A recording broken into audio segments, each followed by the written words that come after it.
Hello, everyone, and welcome to episode 172 of the High Sensitivity Podcast, and thank you for listening. If it's your first time here, we talk about video game and movie news, as well as we watched or played over the week. My name is Barry, along with my co-hosts. My name is Craig, fellow co-host. My name is also Craig. I never know how to follow up yours. They're so they always catch me off guard every single time. I'm Also, sorry. fellow co-host. Maybe that's what... Fellow co-host number 2. Bam. Exactly. There we go. I guess we could consider the third co-host of this podcast the news. That's probably, fair. Yeah, probably always. It's been here since day one, so yeah, it's never not here other than like the special episodes. There you go. So let's get into it. My first one's going to be the Madden 24 launch is a mess. EA and Madden, the creators of Madden themselves have kind of come out and said this is a make or break game for them. If it does not perform well, if it could just destroy the entire franchise. It doesn't help that the servers are a mess and people cannot play online together. People were losing their save files. Ultimate Team runs like crap. And I'll talk about a little bit more about that in a minute. But in a year where Madden stressed us so much, gave us all these developer updates and all of these trailers saying, look at all we changed. And when your game launches, it doesn't work. And we all know first impressions are everything. Oh, yeah. I will admit, I haven't had a lot of issues, but I play Madden by myself. I'm not usually playing with other people. It's usually just playing franchise is what is my kit and caboodle there. So... did any of you guys play Madden? Do you guys have any thoughts about Madden? Are you guys? I did not. Okay. Yeah, I mean, I have it in my list of things played this week. I don't think I played anything online though, so I didn't see any of those issues yet. I've been sticking mainly to franchise and then whatever the create a superstar mode is. Superstar, yeah, yep. Yeah. If there's one thing we're all fickle about as gamers, it is a launch. And it needs to work at launch, at least somewhat. You're not wrong. Like, come on.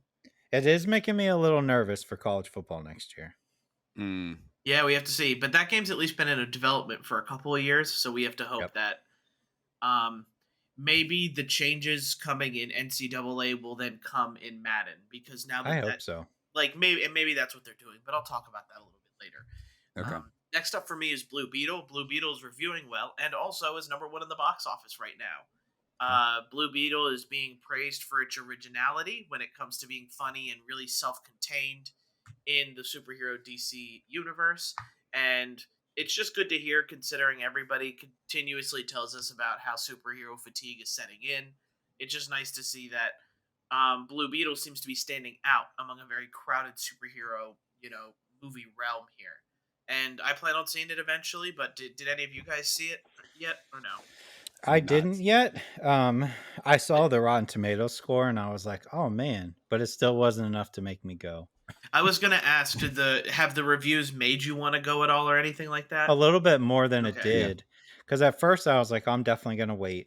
I'll watch it when it's streaming on HBO or Max or whatever. But once I saw the reviews, I was like, oh, maybe I should consider supporting it in theaters, but I had a busy weekend, so I didn't get a chance to. Yeah, I think most of us, if you know where we are, we've all had a busy weekend. It was a busy weekend. Nobody wants to go outside, but I completely understand. Way. Next up is going to be Modern Warfare 3 trailer came out. Yay!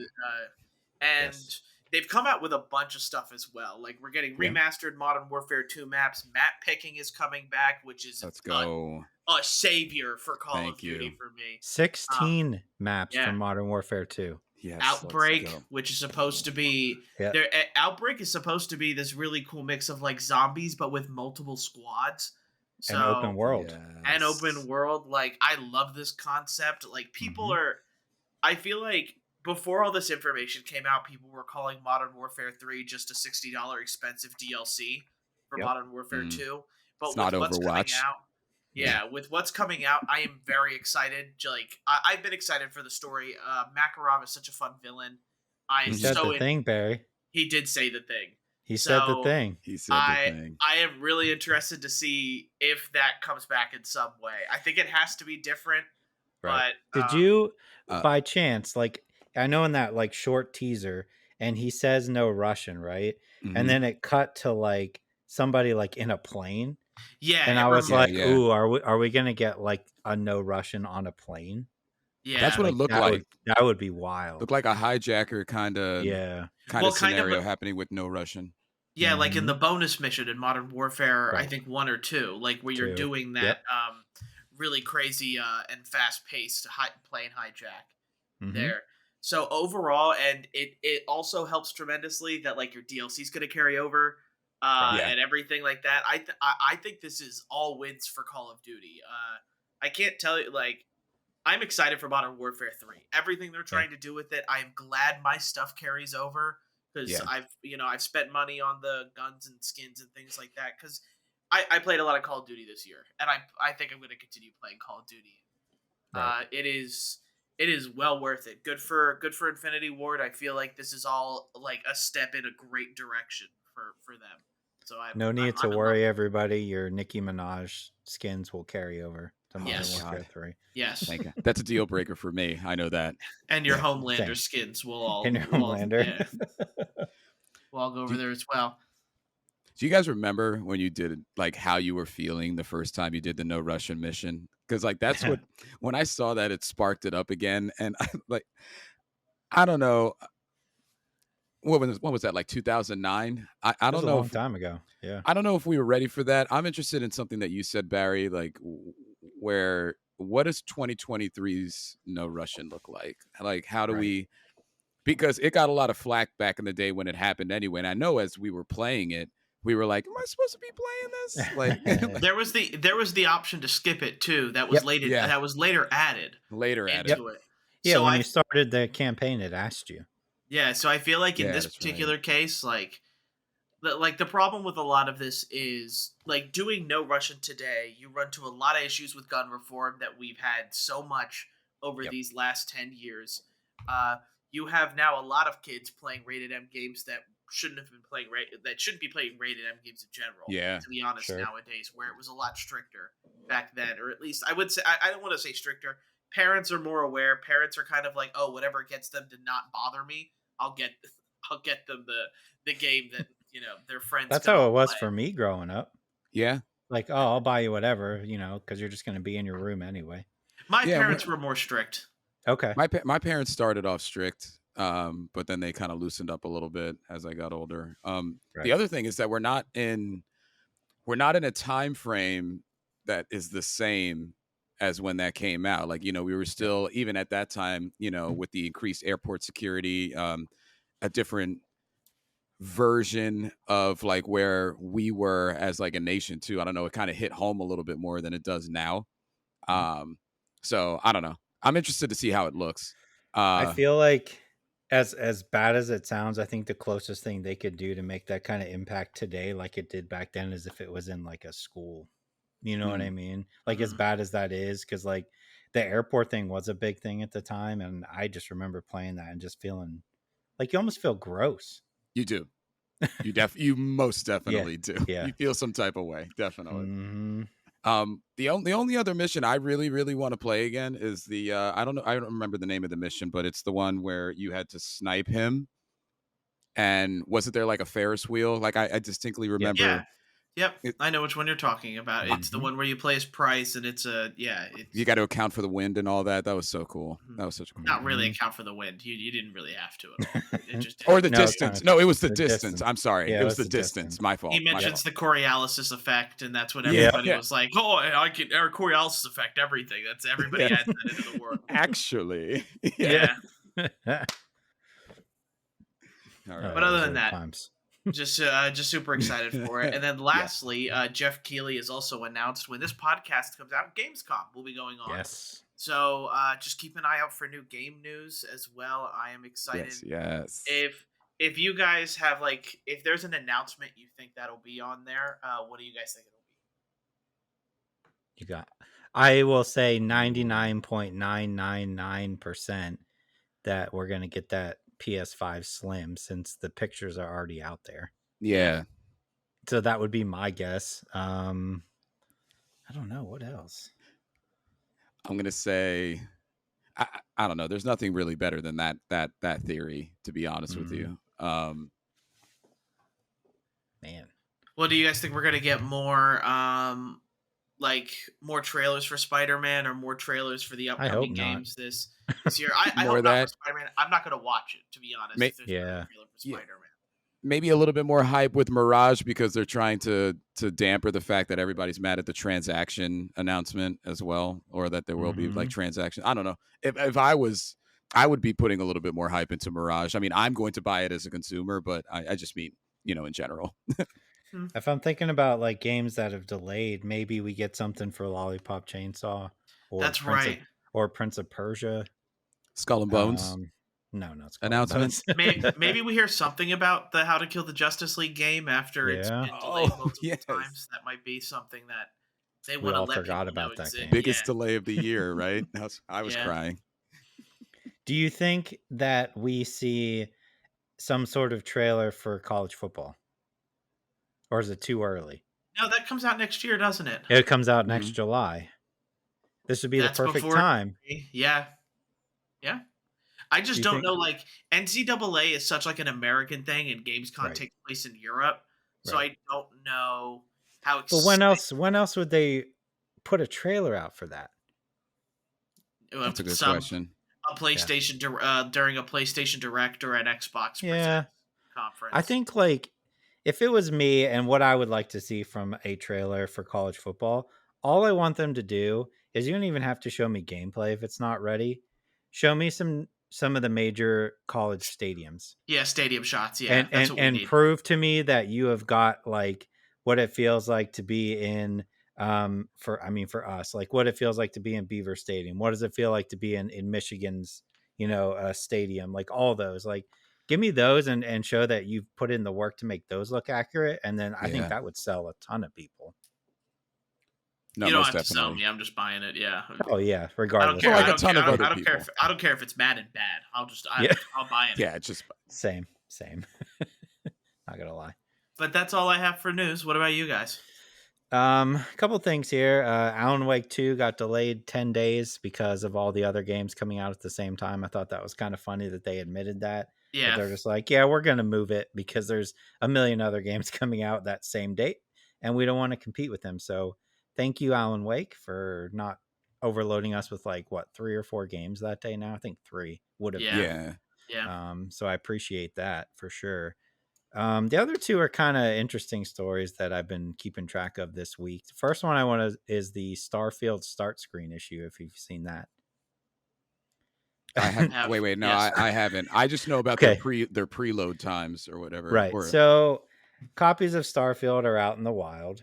Advanced review copies are out there. Some people have them. What I was looking at was there is another developer. I'm not going to put any names out there. I'm just going to say there is a developer who put a screenshot up of the title screen. And if you look at the screenshot, it's literally just like black screen and it says Starfield. And he put a tweet or an X up, since we always say tweet, saying that basically this title screen shows either one of 2 things. One, this is a team that deeply cares but was rushed, so they threw this title screen up. Or 2, shows a team that doesn't care about their game. All because he thinks that their title screen was boring.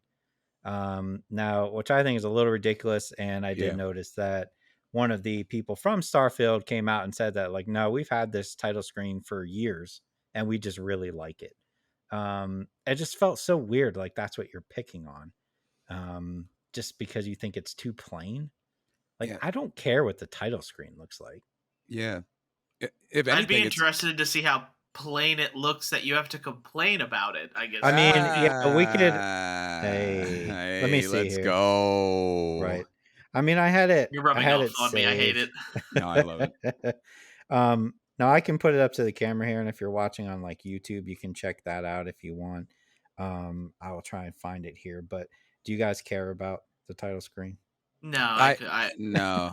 I'm going to say 2 things. Number one, I think it's flattering that of all the stuff we saw about Starfield, that they actually maybe have a minimalist portion of the game, which is the title screen, which is the screen. This is going to my second point, that I'm going to mash the A button to get past anyway, because I don't care. Who the heck cares? Plus, I think once you start the game, it's just going to automatically load in anyway. You're not going to see it anymore. Probably, yeah. I'll hold it up to the camera. We'll see how well this plays for everybody. But that's their title screen. No. Now is it like I was about to say it? I get that the title screen looks kind of plain, but is it at least like maybe like is it a time lapse thing? Where I'm not sure. So it kind of reminds me of like a kind of cool. Like, it reminds me of like a Halo title screen. Yeah. Which you know what I is mean? Impactful, especially with the classic, song behind it. It's that galaxy far, far away thing. Am I going to make fun of Star Wars for putting text up with a picture of just open space? I mean, that's now I'm just getting ridiculous, but it's a grandiose like point I'm trying, or like a similarity I'm trying to make or whatever, but who cares? Yeah, exactly. If that's the ending, then yell. If that's the ending. Right. Like you're going to see it probably one time when you start the game. Then you're never going to see it again when it auto loads in when you start up the game. Or in most people's cases on Xbox and PS5, it's automatically going to be, you don't even turn the game off. You just leave it on. And it just it suspends itself and pops right back in. Yeah. So yeah, I could care less. The other thing that I have, this is my last one. This is another controversy. And Barry, I'm hoping you know a little bit about this so I don't get all the information wrong. But I want to talk about the Linus Tech Tips controversy going on. Yes, I have heard a little bit about this stuff. Yes.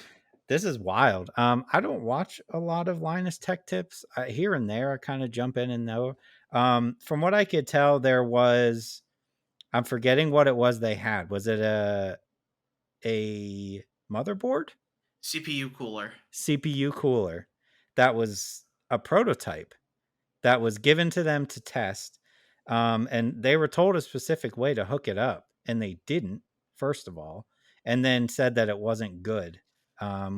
Which, and then on top of that, they were supposed to give the prototype back, and they auctioned it off for money. It was a charity event. But still, no, it wasn't theirs to sell. And then on top of that, after all this is coming out and it's come to light, one, you had a apology video that was not sincere at all. Love those. And we've heard some out from that. We've heard some pretty bad working conditions as well in the Linus Tech Tips space. Do you guys watch a lot of Linus? Used to back sometimes when I was trying to get a little bit more into tech, so like 2018 and 19 more. Now occasionally. Yeah, I kind of like pop in and out if like one will catch my eye and I'll be like, oh, let me check this one out. But the thing I'm seeing is like his apology was, for me, in my opinion, was not great. Seemed super fake. Seemed like he was like, well, I should probably make one. And also like, if they specifically told you to give this back because it's a prototype and you just auction it off, like I don't know why you would think to do that. I think it was the only one too, wasn't it, that the company had? Yeah. Oh my God, really? So there's a lot going on with this just in general. Like now there's sexual allegations coming out that the female coworkers are being harassed.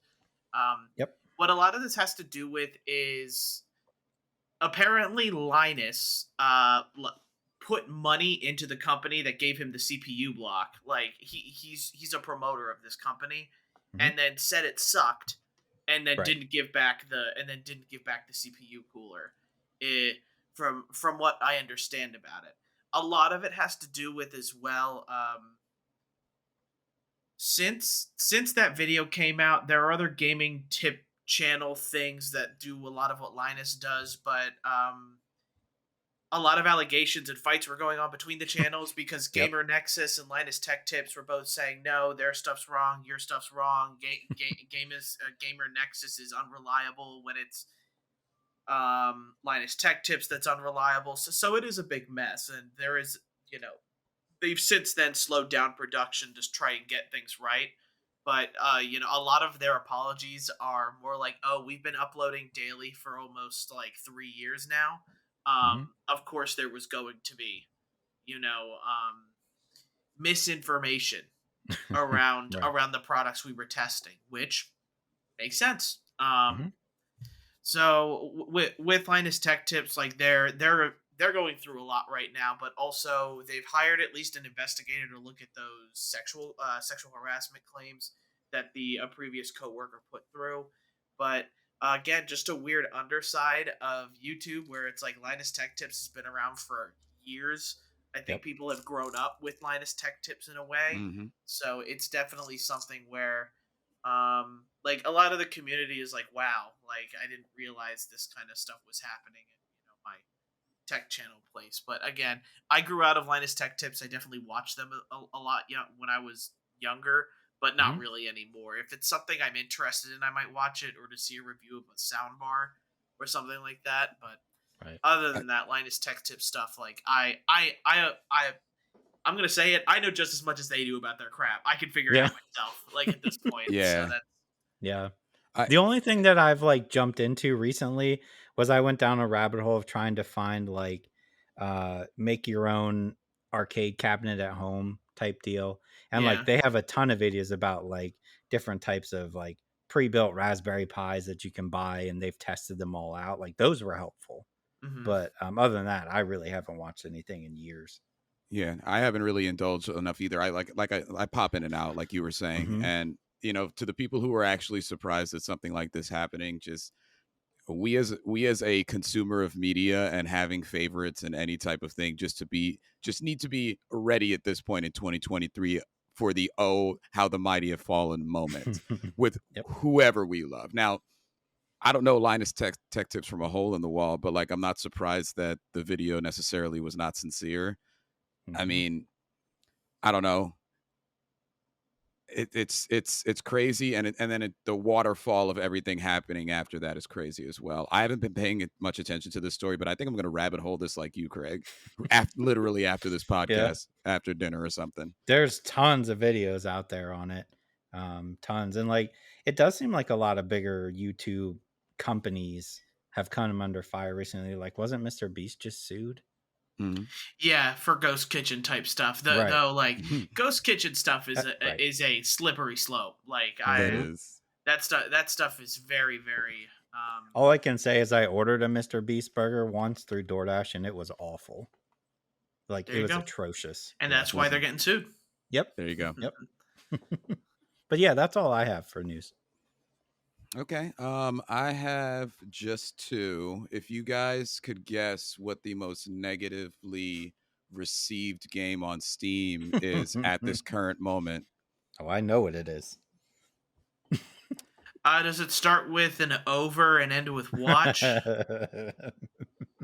it might. I had to talk about it. Had to talk about it. I don't know why, but I just want to jab Overwatch because I bought it, and not bought it, but like I invested my time and energy into it over the course of a year. But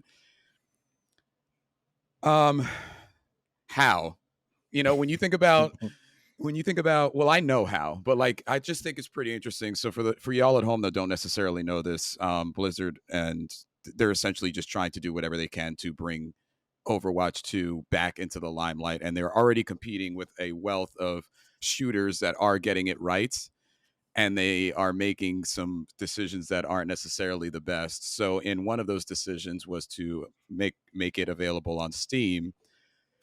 And I don't know about y'all, I can read 10 reviews on Amazon about a video game, and I will trust the one Steam review I read on, or the Steam community in general, because it's just, that's where you're going to see like a lot of interesting, just I guess feedback via the game community themselves, and not somebody maybe who is purchasing it consumer wise on through a third party or something like that. So in essence, it is sitting at I think it's 9% in the overwhelmingly positive, or in the positive area, which is at this moment, out of all the games that you can acquire through Steam, the worst rated game on Steam right now, which is laughably hilarious. I don't know if you guys had any thoughts. So, and it's kind of hard for me because, like, I'm not gonna lie, my time with Overwatch was always good. I never really had an issue with Overwatch. I feel like, to be honest, a lot of the community is just hating on it because it's fun to hate on Blizzard and everything they've done with Diablo, and again, what they did not follow through with on Overwatch 2. Like, I completely understand the frustration there.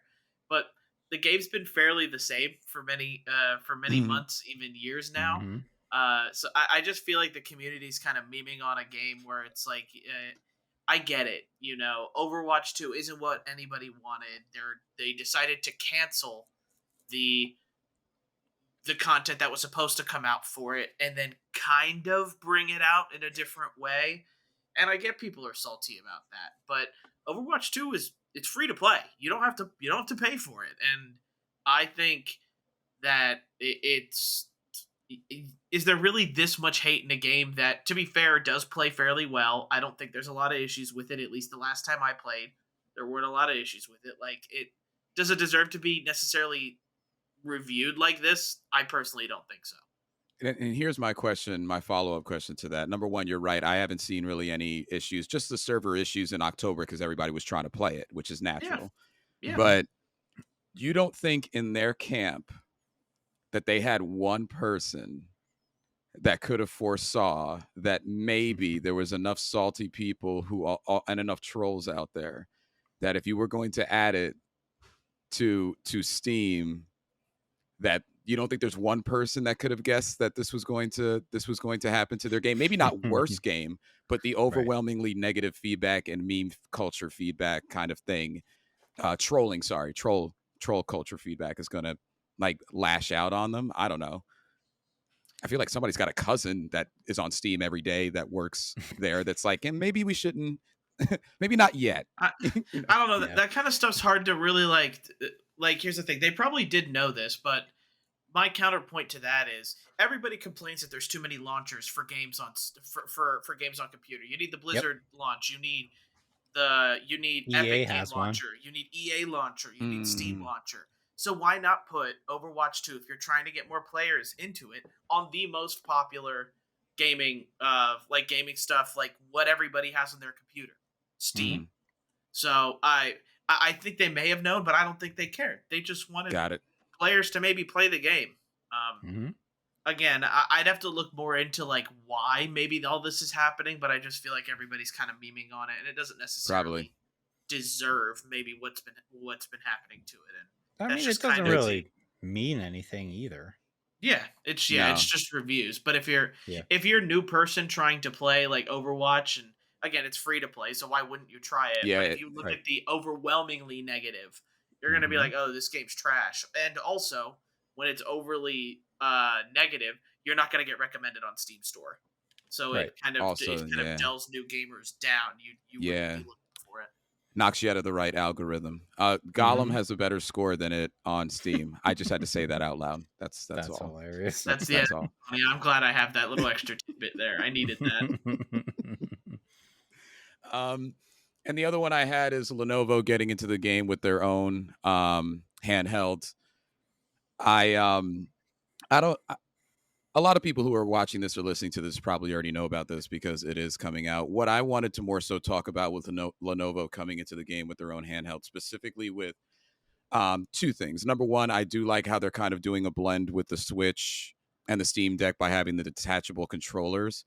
But like, gentlemen, do you think that a year and a half ago or 2 years, we could tell you that there's actually a competing, non-monopolized at this point? I guess you could say that. I might have to take that back later, but competing market with handhelds and in this time in 2023. Like, I think it's interesting, like it is. When the Switch was out, it was a Switch, it's a Switch. You have one, you don't. You like Nintendo. Most people like Nintendo enough to get a Switch, especially after COVID hit. Then Steam Deck comes out. Pre-orders were out the wazoo. I couldn't walk down the street without talking to any nerd about it. The Steam Deck, did you get it? No, man, like that kind of thing. Now look at us with all of these handhelds coming out from different companies. Like, I think it's just interesting. There's a market now, where there's multiple choices. If you're a Lenovo head, maybe this is like your is that what they call themselves? Lenovo? Maybe a Lenovian is probably what they're called. A Lenovian? Lenovo lunatics, Lenovo loonies. I don't know. Just continue. Yeah, I don't know. It's pretty interesting that now there's not just even another choice other than the Switch that's going to do something completely different that the Switch can't. But now there's multiple choices that if you don't want a Steam Deck or want to pay for a Steam Deck, depending on the pricing of what you're looking for, that you can grab something else. You can grab an Asus variety. You can grab a Lenovo variety. I mean, what's next? You know, I don't know if you guys have any thoughts on that. Oh, so Apple.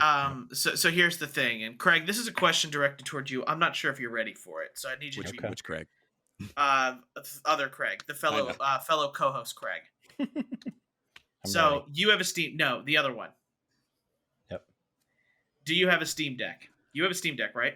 Technically, my wife does. Yes. Okay, because I thought it was yours. Because I wanted to ask you, like, how much do you actually play that thing? Because the reason I don't get it is because I know it's just going to sit there, and I'm not going to play it. That is the reason that there are not 2 Steam Decks in this house. Because I like everybody else took a look at it and then thought about it, and then I was like, nope, because the things that I want to play on my gaming computer, I definitely want to do on my computer with mouse and keyboard for like maybe 60% of those things as well. Gotcha. So. Okay. Yep. Just wanted to make sure, because like I know my brother bought a Steam Deck. My brother's playing on his computer. He's not playing on a Steam Deck. Yeah. So it's like it's interesting to me how many people bought the Steam Deck during the summer sale, and it's like you guys have like 6 other consoles. Like much like for me right now, like I haven't touched my Switch in a couple weeks, so it's like I'm not playing that. So I get why people buy Steam Decks, but it's also like you aren't using it, I guess is the main thing there. So it's interesting to me, like the people who bought it who were like, oh yeah, now I have it. Now I can say I have one kind of deal. I'm also on the outside looking at it like I don't understand why you need one. I would never, like if I'm playing a PC game, not 100 times out of 100, I'm going to pick my desktop over a handheld any day. Like I will never pick a handheld. So seeing all these come out, I just look at them. I'm like, I don't understand why people are buying these. I just don't see the value.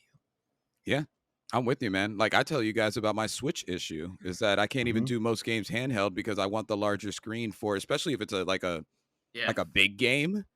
Right. You know, I'm not trying to play that handheld unless there's something I have to beat before I go to bed. You know, like just like some boss or whatever that I have to kill before I go to bed, you know.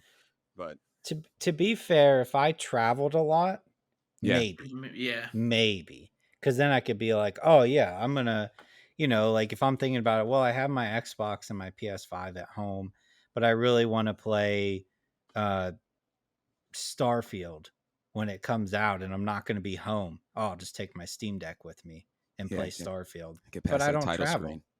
Yeah. So I don't know. I can see if you travel a lot, I see the value. But if you're at your home and you're playing on your Steam Deck when your gaming desktop or laptop is like right there next to you, why? I don't get it. Yeah, no, that's the same thing I struggle with.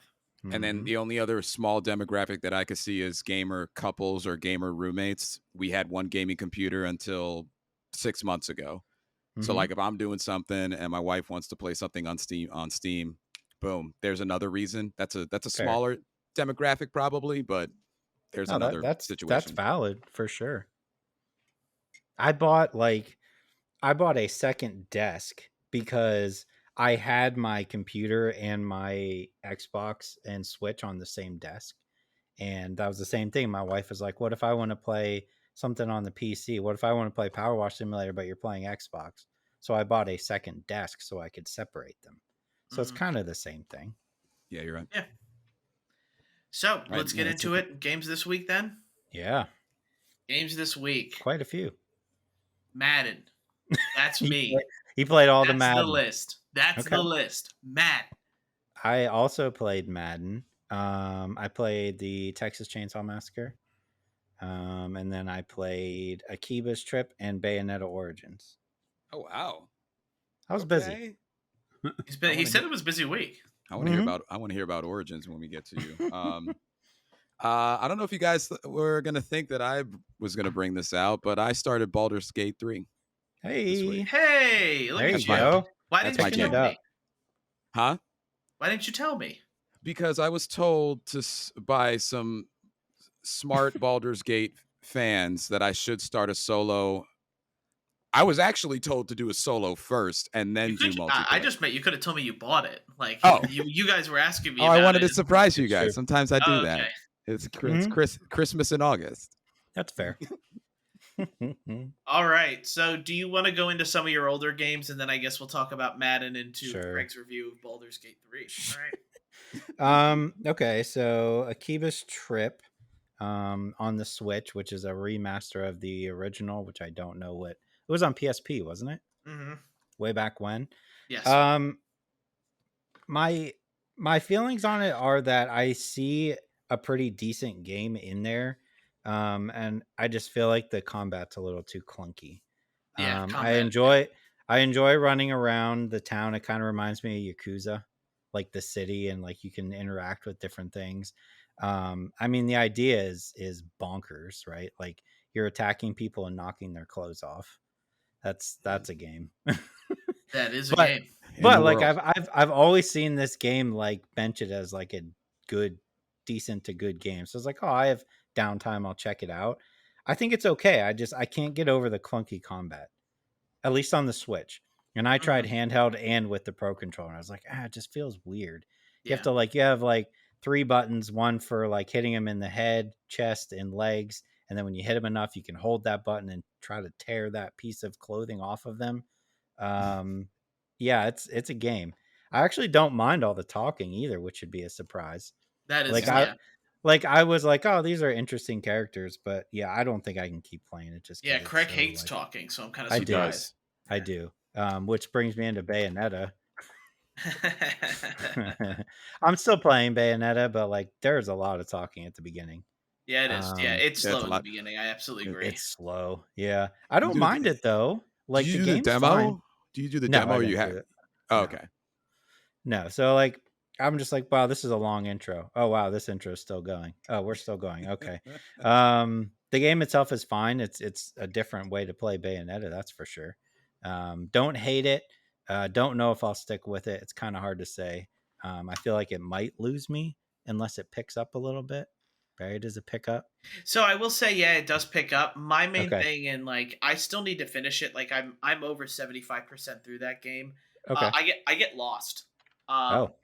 So, and you might find yourself there is like you get lost. Like the white wolf, paw prints are supposed to show you where to go. Okay. But sometimes I feel like there's too long in between those paw prints that you end up taking a wrong turn. And then you're like, oh, well, I'm lost now. Like, I don't know where to go next. Right. I do find that happens to me quite often in this game.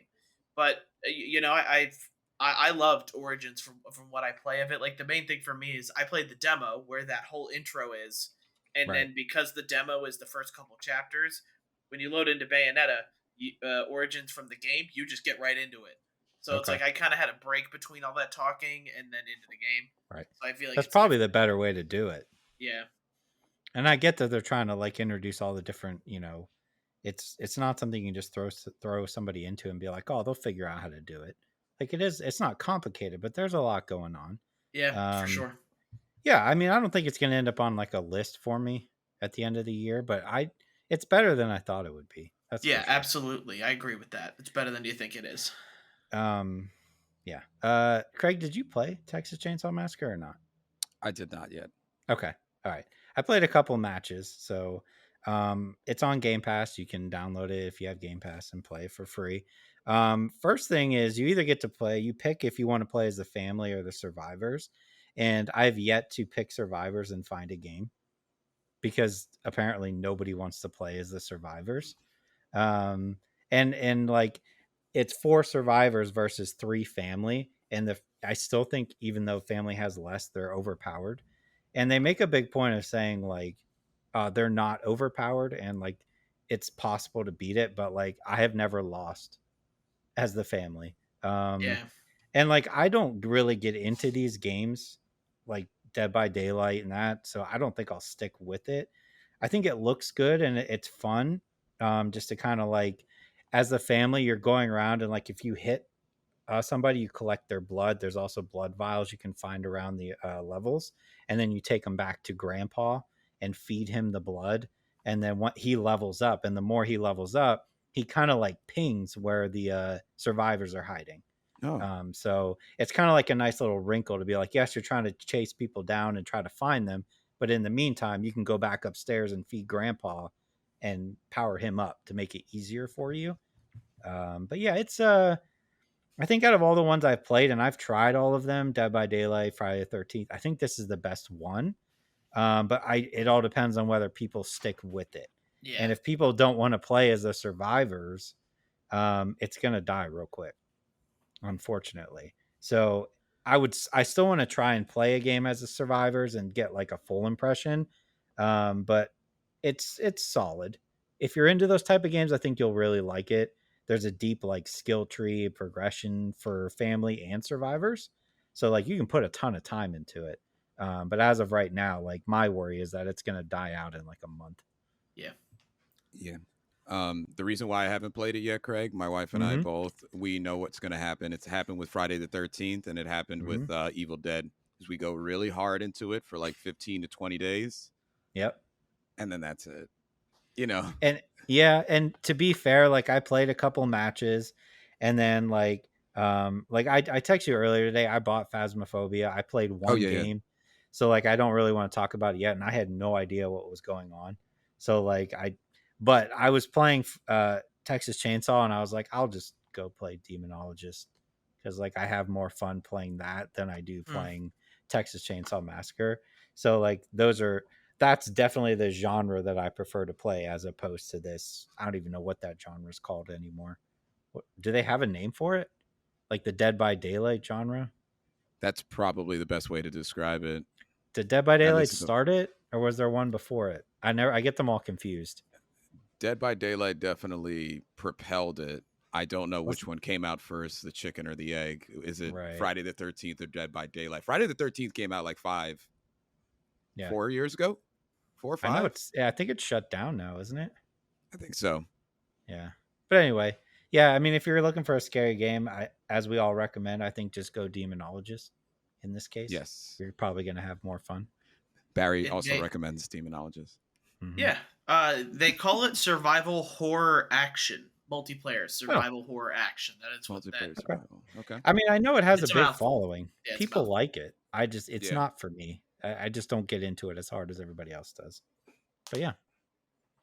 You want to Madden it up, Barry? Yeah, let's Madden it up. Ooh, let's go, boys. All right. In a year where Madden told us this game was make or break for them, I'll come flat out and say it. I don't see a lot of changes in any of this.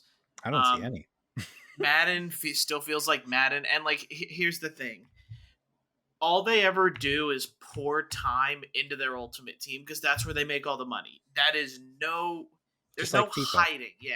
There's no hiding any of this. Like, this is what, like, these sports games have become. Ultimate team, ultimate team, ultimate team. If you're not making money off ultimate team, you're an unsuccessful sports game. Like, that is how a lot of these things feel. Now, when it comes to Madden gameplay-wise, like, I do admit, when you understand the freeform passing and you understand and you find, like, the niche, like, passing that you like, it's fun. Like, and it is rewarding to understand and, activate a freeform pass so it's only a receiver gets it, or you just get it right over the defender when you understand. And like, I think for the most part, I think the gameplay is as good as it'll ever be when it comes to Madden. Like, Madden's had that down pat for years, though. It's not anything crazy. I also think there's a big reason why review platforms, IGN, Game Informer, they have not released a score yet. And I think that's because there's an embargo on the game until after. And I think EA did this on purpose. Because they know people are going to grime into the game. They know it's not going to get good reviews, but they're hoping that people like me, well, I buy it every year, I'll be honest. Like, you're not the only one. There's a lot of people out there. Yeah. It's football, and I love football. Like, that's my main thing there. It's just that the majority of people who are playing Madden are also playing franchise, or you're just not playing Ultimate Team at all. You're just playing franchise with your friends. Yep. And there's a ton of stuff where, Like, why can't two people be on the same team in franchise? Why can't you, play games as your favorite team with your friend? One of you plays quarterback, the other one plays running back or receiver. Like, why? There are so many things that, just aren't in Madden anymore. The presentation is the same year after year after year. It's lazy, and I get that. Like, I know it's lazy, and I know it's the same year after year after year. It may have been a bit naive of people to think that this game was going to change a lot in a year, but when have we ever seen a yearly game that comes out every year take big steps in the right direction? I haven't seen it in a long time. So that's why, for me, I'm not surprised it's kind of the same Madden game. It is funny how Josh Allen, is the cover for this year's Madden, and last year he dug into Madden.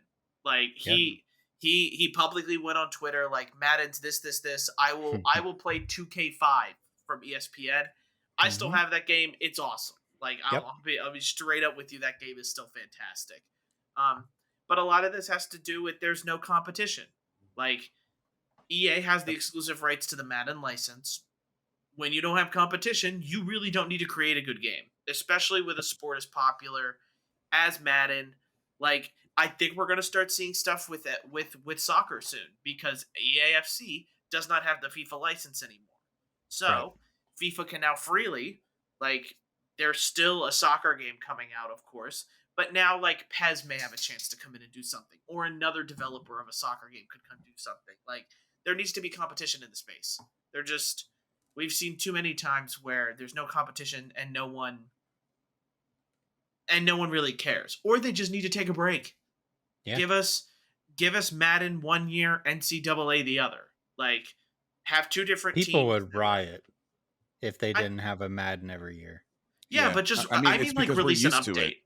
Yeah. I mean, like, release an update. Like, you can have a small team update the roster from the year that you don't have a game out, and then why not? Like, that sounds good enough to me, but it's not good enough for the masses. And I've now spouted a ton of, a ton on Madden, so I'll let you talk about it. I probably hit almost the point. So the first thing I thought when I first turned it on and played was that I feel like you could take this year's game and last year's game and run them at the same time, and they would look identical. Like, as far as, like, the menus, loading in, gameplay, the commentary has not changed at all. The halftime is the same. The only thing I noticed change was last year I could not establish a run game for the life of me, and now this year I can rush for 300 yards every game. It's like they're like, oh, we're people having a hard time with the run game, let's overcompensate, and now it's too easy. And I remember them making a point of like, oh, the run game's improved.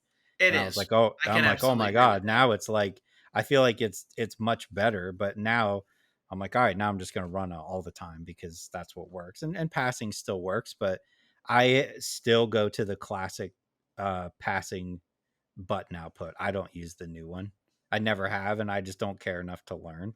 And I know you get more control with it, but like, yeah, going into franchise mode looks the same. It's the same thing. Yep.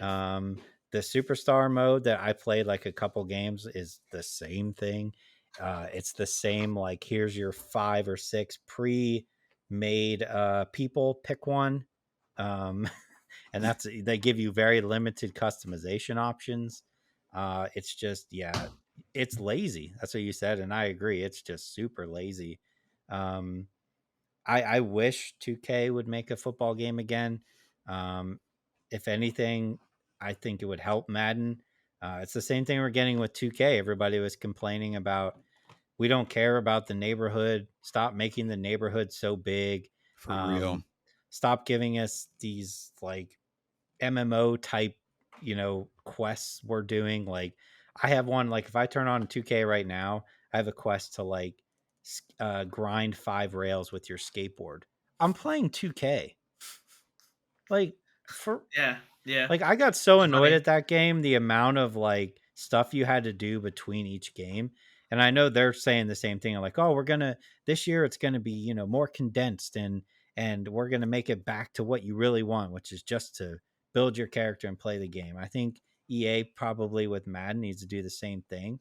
Like, all right, let's focus it back down and let's just make a good experience. And like you said, they don't care. We do this every year. We talk about this every year with sports games. They do not care. They know they're going to sell. They probably have the minimum amount of people working on these games, and they're like, just update the rosters and change the cover artists, and let's just go. People are going to pay us $70 anyway. Not me, because I use my 10-hour trial through EA Play and get my 10 hours. And every year when my 10-hour expires, I've never felt the need to be like, I should probably go buy it. I'm always like, oh, I got my 10 hours out of it. I'm good. I don't need to play it anymore. Yeah. But yeah, it's not great. Yeah, I'm interested to see what becomes of this. Because after saying, like, I just don't know how serious they were about, this was a make or break year for Madden. Like, I have a hard time believing them that it is. Like, right. We've ever since 21 release, like, and maybe it just needs like an overhaul or something like that. Or if they would have been more upfront and been like, okay, like, at Madden 24, like, we're gonna make a couple changes, but like, wait for next year's Madden or something like that to like tell us that they're gonna make bigger changes or something like that. But we literally have no clue. Like, this game does feel a lot like Madden 23 or Madden. It's a lot of the same Madden all the time. So, do with that information what you will. If you love football, you're probably getting the game anyway. Use the 10-hour trial. Yeah, if you're on the fence, I'll just tell you right now, just keep playing Madden 23 or, download the rosters that you need to have the most updated ones. There's no point in doing this. But I make these dumb decisions so that way you guys don't have to. That's my I buy 2K every year and I know what I'm getting into, so it's the same thing. Yeah. But now let's talk about a good game. There you go. Yeah, you don't have to hope. Holy Baldur's Gate 3. Yep. I'm a little ashamed of myself for being a little late. Because I know we all have some gamer friends that are just 85 million hours in already and wondering why we were, at least Craig and I were not, playing it. And, I finally just buckled down and bought it. I had a coworker really sell it like in a different light. And it was kind of like one of those spur of the moment things. So I just purchased it. And wow. So I want to kind of review this as somebody who hasn't even obviously gotten close to beating the game, not even close to the end of the Act 1 that I'm in or anything like that. I'm not far at all. But as a person who is not a Dungeons and Dragons player, who is fascinated with the world that it's created, that it involves, completely and utterly respect everybody who has ever been a dungeon master in their life for the amount of work they put into to what they create. Shout out Barry's roommate, as a close source there. This game is doing something different for me. This is like, I was thinking about it. This might be a window to people who haven't taken the leap into playing D&D, into freaking playing D&D. Because like, as I was creating my character, which is nothing out of the ordinary, you create your character. I was a little weird with the genitalia thing, but I just selected something and went on, Yeah. But like, as I started the game, and as I was it doesn't hold your hand, and it does. It's weird. It's like they kind of pop up a lot of different hints on the screen of as you're going through it. They throw you right into the gruesome world, or at least the gruesome part of the world that you're in. I did not expect that. Because I don't have any Baldur's Gate experience myself as well. So this is like, there's a lot of newness here. I mean, it reminded me of a game very little that I played a long time ago called Neverwinter Nights. I'm pretty sure like either not this particular studio, but like there's got to be some influence from that. But nonetheless, being in that world. And Barry, I was thinking about something that you said when you were reviewing it, worrying about where you're going, because they definitely have a "don't come here" like yet a lot. And I remembered somebody told me to save often. Like, I do that anyway because I'm an RPG guy. So you just save, you just do. And I'm so glad because it's a beautiful world. It's gruesome. The cutscenes are amazing. It is unforgivable. And for me, who's learning the system, you definitely misclick. There's definitely a time or two where I accidentally moved my character when I really wanted to do something else, or I clicked the wrong spell. That's my fault. That's just dexterity there. But I can honestly say that in I don't know if I'm 7 or 8 hours, something like that, maybe 6. I might not touch Armored Core when it comes out on Friday. Wow. Yeah. I might return it if I don't play it in a week or two, because I don't know if I'm going to be able to leave the Baldur's Gate 3 computer, because I want to play it right now as we're recording. Like, that's what I want to do. Like, you know what I mean? Like, we all have a game like that. You wake up in the morning, the childlike wonderment where as you take in the sunlight, you realize that there's something that you really want to do today. That's quite the description. Yeah, this is not my morning. This is no. You mean, Barry, I've heard you say on numerous occasions you get up early with some coffee and play some games. Yeah, but it's not childlike wonderment. is what I'm getting at. The sun doesn't hit my face, and I look at it, and I'm like, "What am I gonna play today?" All bright-eyed. Maybe it's I'm cynical, but I'm just picturing like 5 to 6 birds singing like the same song around your head when you say, "What am I going to play today?" Just like Barry's morning. But like, that's what it brings me back to. Like, anytime I think about, like, I have that moment as an adult, past the responsibilities, work, all of the things that are going on in a general person's life, there are certain games every year that you wake up, or you just like can't wait to get home to play. It's not every game. This is definitely this definitely spoke to me in a different way. And I mean, I don't know if I'm a little bit forward by saying that it wants to make me immediately join D&D, but I really just liked a lot of things about it. I like obviously I like the dice aspect. I like that you have the chance of failing things depending on the skills you have, in addition to multipliers. And when you fail, it hurts. But there's a lot of different things that I'm getting. And like, to be honest with you, gentlemen, so I don't take too long with this, my wife also wanted to play more Diablo 4 today, which made a great contrast, because I played Baldur's Gate 3 for like 3 more hours today. And then I almost immediately did Diablo 4. And I could see the difference in what I liked about Baldur's Gate 3. Like, I still like Diablo 4. I think it's a great game, but there are just things that I think are transcending Baldur's Gate 3 and what it's doing. And I don't know, I haven't seen all the bestiary yet. I haven't seen like even all of the story yet. I think that's, part of the fun, obviously, but it's doing what it needs to do. I'm going to give a more full review when I get like 10, 15 hours in. I might not have an Armored Core review for you guys next week, but like, leave that I don't know. I got it. I got Armored Core. You don't got to worry about that. Yeah, his first foray into Armored Core will be interesting. Yeah. Yeah, it will. Oh, but I see the hype. I'm ready. I see the hype, guys, and I see why a lot of people are calling it for Game of the Year. I don't know where it's going to end up on my list, but it's not going to be too far down. That's what I'm guessing. Okay. Is it's not going to be too far down.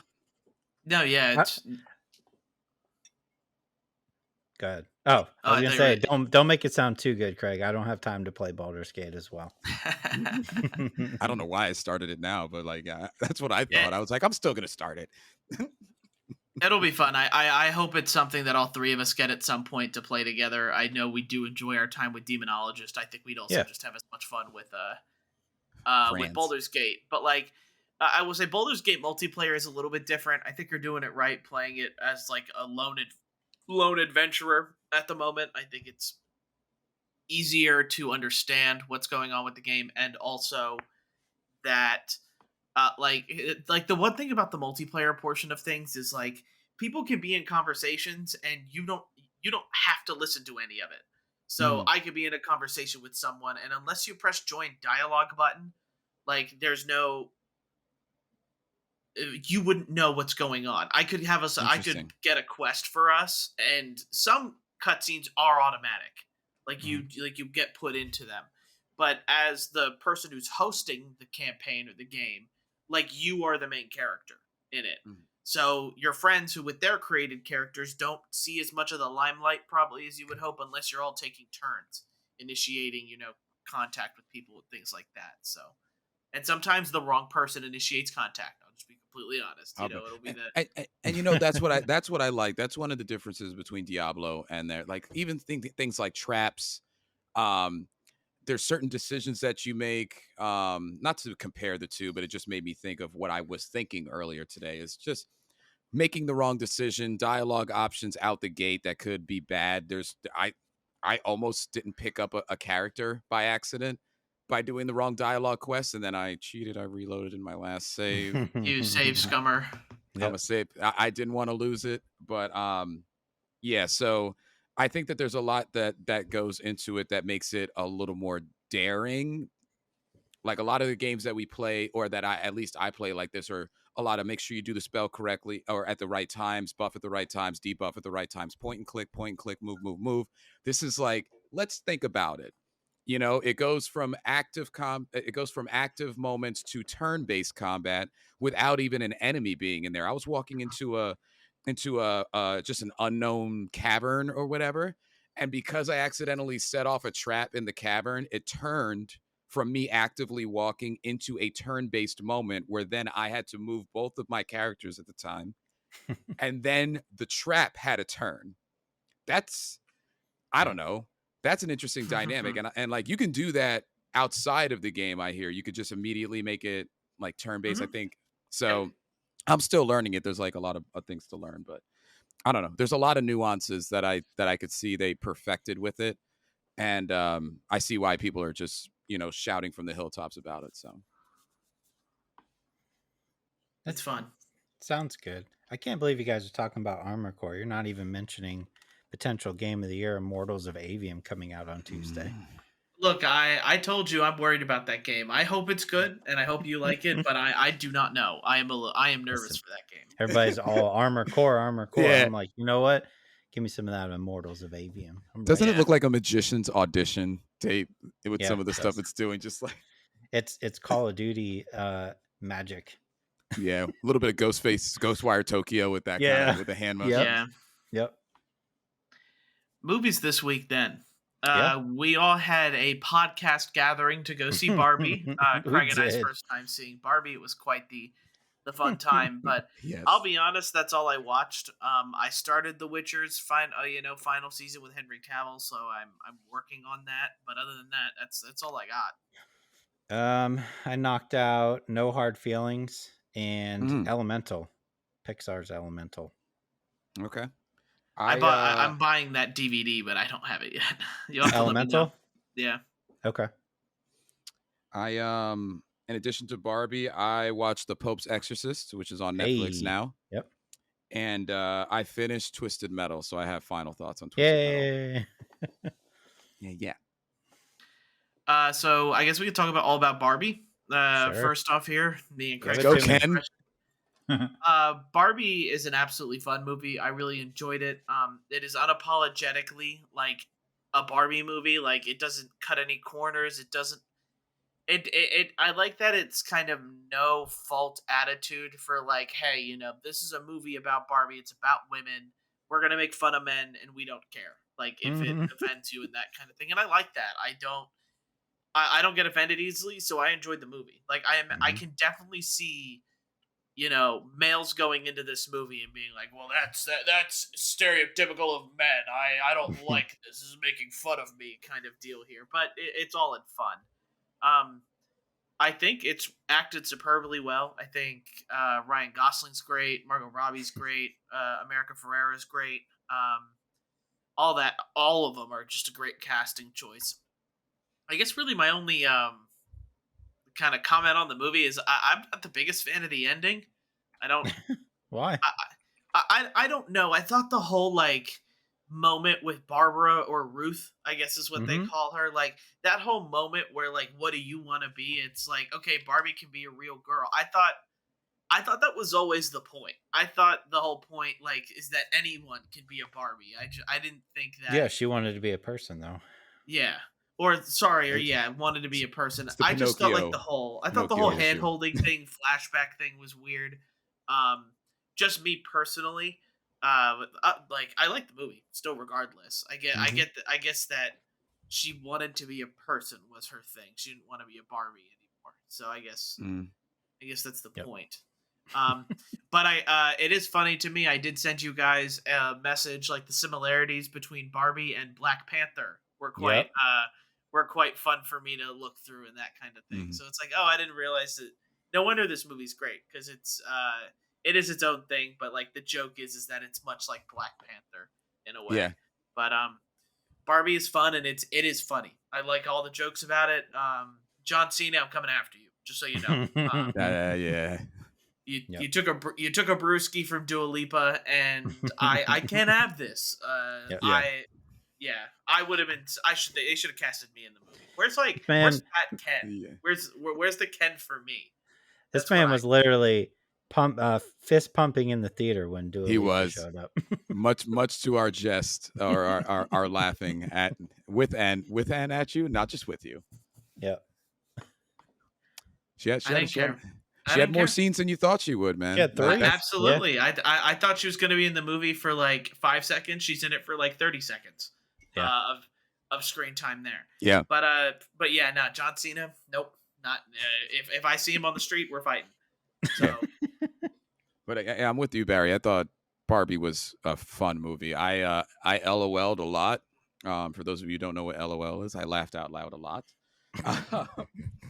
I like you, Barry, also, being a gentleman and hearing all these jokes about the men. I loved them. I was laughing, I think, the hardest at some of those.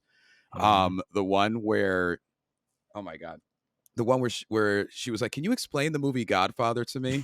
and then he starts explaining it, and she's like, "Wait, can you just rewind the movie to the beginning and just talk over it the whole time?" I lost it. I lost it. Yep. So there's a lot of jokes in there, and for some reason it had its combination of jovial sense, but still addressing issues with just not just women in general, but women being I would say respected, and their choices and their beliefs and just being heard and such like that. It was packed into the jokes. So I felt a combination of comedy, but I was just continuously, my brain was stimulated with a learning, growing sense as the movie went on. You know what I mean? Because we could always grow. So I think that's the impact that the movie had. I know that there's a lot of different beliefs on whether you like the movie or not, that type of thing. I loved it. My wife loved it, and it's one of those ones I'm going to own on DVD. Ryan Gosling stole it for me. At the end there with that song that he sang. I loved that. I loved hearing the story further that he fought to have that in. Kind of reminds me of just any instance where Ryan Reynolds was fighting for Deadpool just to be made. Like him fighting for that song, that Ken song at the end, Yeah. And something else I had. I don't know. I have a lot of good things to say about it, and it's something that I think I would even see in the theater again. I know that I'm going to own it, but I think that would actually be and I don't do that with every movie. I would pop back in and see it a second time. Definitely.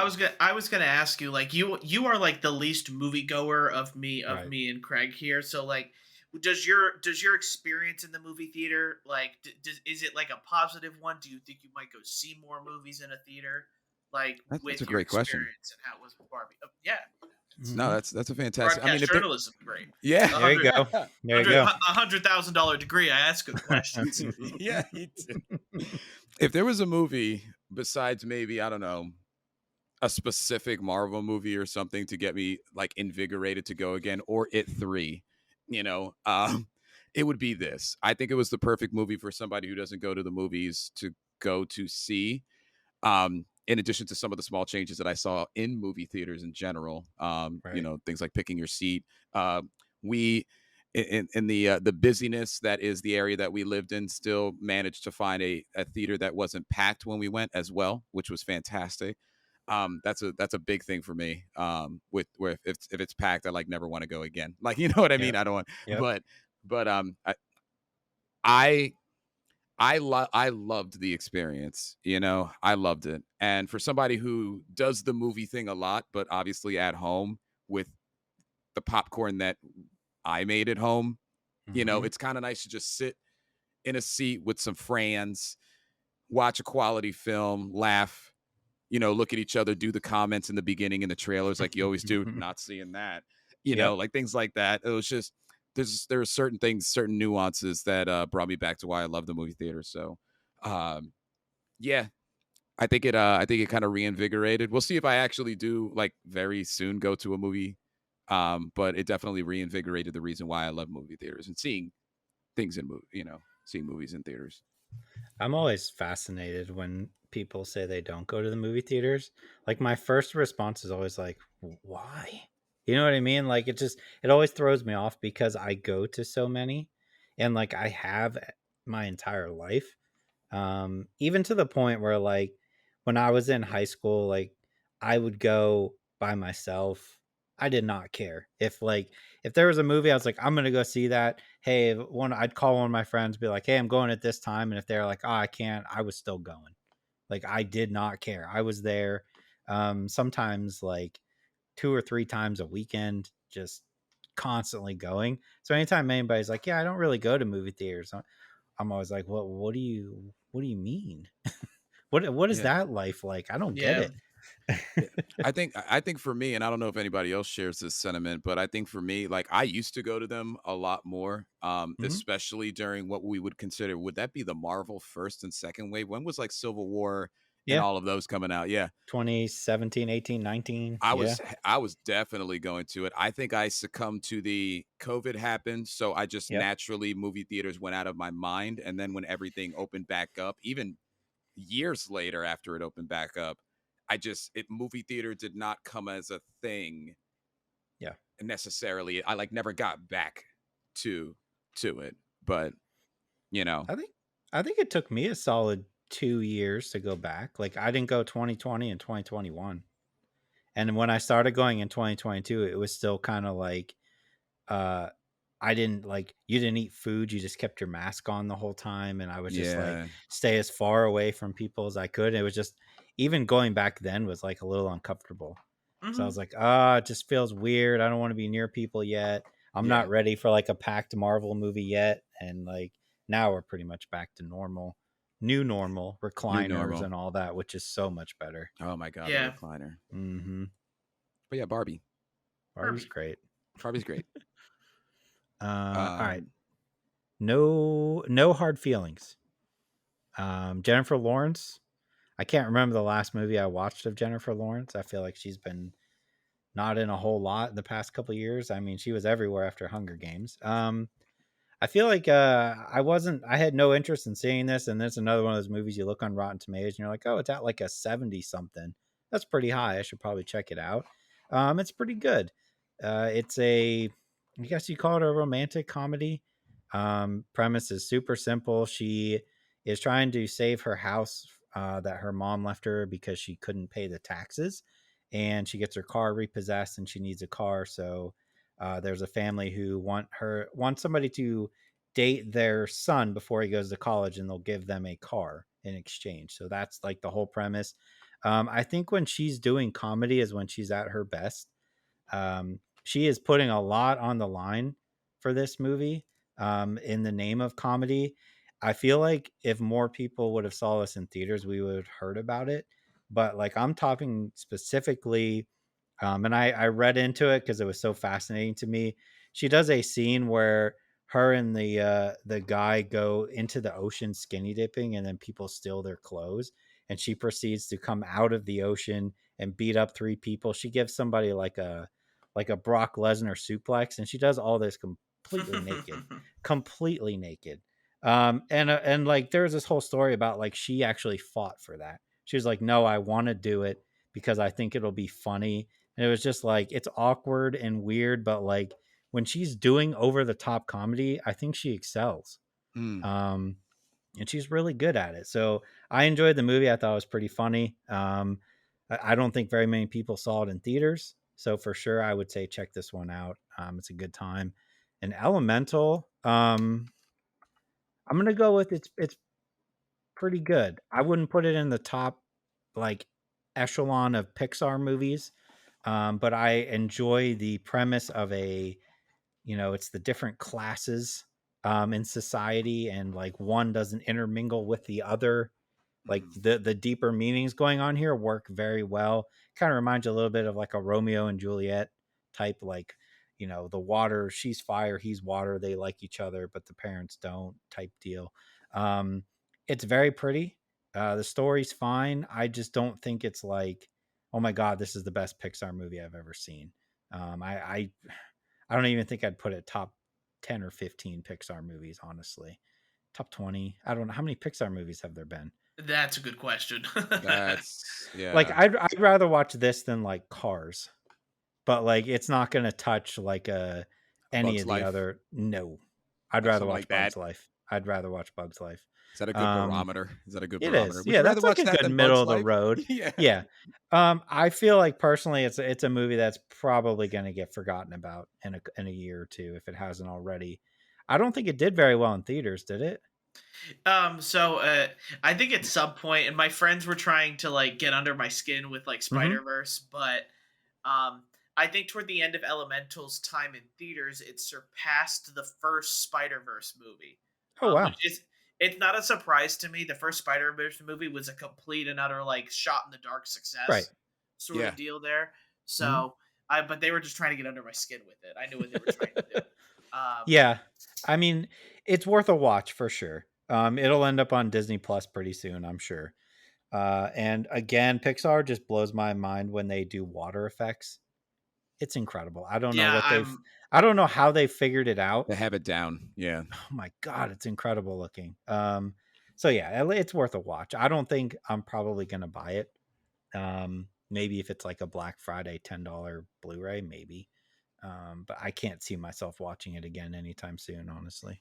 Yeah, I do need to say, and I will double check this. I think for whatever reason, Elemental's like Steelbook is more expensive than other ones. Really? So let me just see here. It'll only take me a minute here. So the Elemental Steelbook, which is what I usually get mine, is so like it's $40 for that one. What? But the Teenage Mutant the Teenage Mutant movie is $39. I don't know where I don't. It used to be kind of universal. Like it used to be a price for it, but like it's like 35. The Spider-Verse is 37. Like I actually didn't realize this, but I didn't realize like how many. They're expensive. Why are the prices so over the place with these? Do you think maybe it's because people aren't buying as much physical media? So they need to compensate. And it's more expensive to make. Yeah, I think so. I just I hate it. Like the thing is, like Exorcist is 35. I'm very picky on what I buy 4K Blu-ray now. Like I don't buy very many. I just bought Fast 10, the Steelbook, but that's because I have all the other ones. But like John in Wick general, 4. Right, I bought that. But in general, I don't normally buy the Steelbooks anymore. I'm just like, you know what? I'll buy, like, if I really want it in 4K, I'm going to buy that 4K Blu-ray, but like not the Steelbook version. Me personally, I don't care enough. And 99% of the movies nowadays, I'm just like, I don't actually need to own it because it's going to be on some streaming platform somewhere. Yeah. Give me that Twist of Metal. Yeah. I know you texted me, so I'm excited. Yeah, as a Twisted Metal fan, growing up, I had a similar reaction to you, Craig, where it starts off and you're kind of like, okay, boy, does it build up. So they do a specific job of not only keeping multiple stories going on so that you learn more about specific characters, but what I like that they do is they kind of sneak in for heads like me, or like you, Craig, for example, people who we would remember from old games. They either make a small appearance, you can recognize their car, You could recognize either their name or something along those lines. So they're doing all of these particular things, and it works. This show works. And I thought it was going to be too corny with the comedy. They keep that up the entire time. There is that type of comedy. I don't know. Maybe like 5 or less jokes would be all right. But like, other than that, it stopped bothering me because I was interested in where the story was going. You know, what was the new issue that John Doe and Quiet had to face this episode?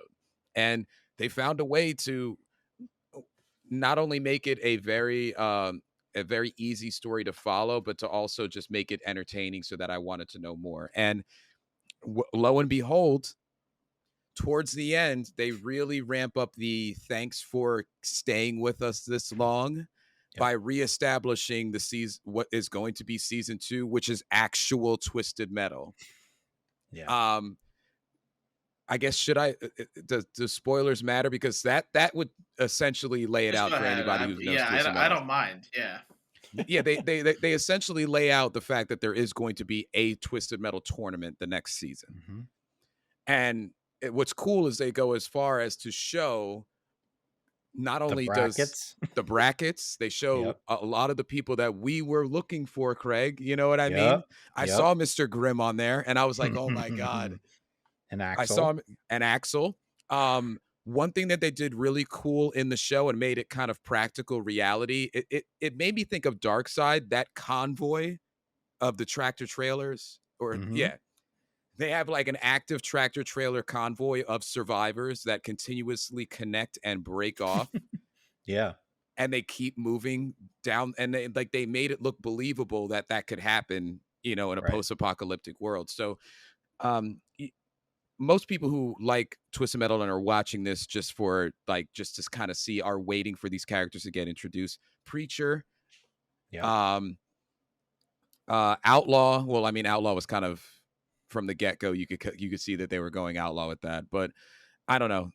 I got very excited. I can't wait for season 2. The fact that they're actually going to do a tournament. I don't know how you elongate a Twisted Metal tournament into 10 additional episodes with people seemingly dying off very quickly. Cause like I don't know. But they did a great job. It's a great show, and I would recommend it to anybody. I would recommend it to anybody who even played Vigilante 8 as a kid. I would recommend it to anybody who played that vehicular manslaughter games. Like, what do you even call those games? Like, it's essentially what they are. It was great. Sweet Tooth was fantastic. He gave at least me as a fan, and Craig, I know you, what we wanted there. Mm-hmm. Getting John Doe the roadkill portion finally, because like that's what I was wondering the whole time. Why is he not driving a car called Roadkill? You know what I mean?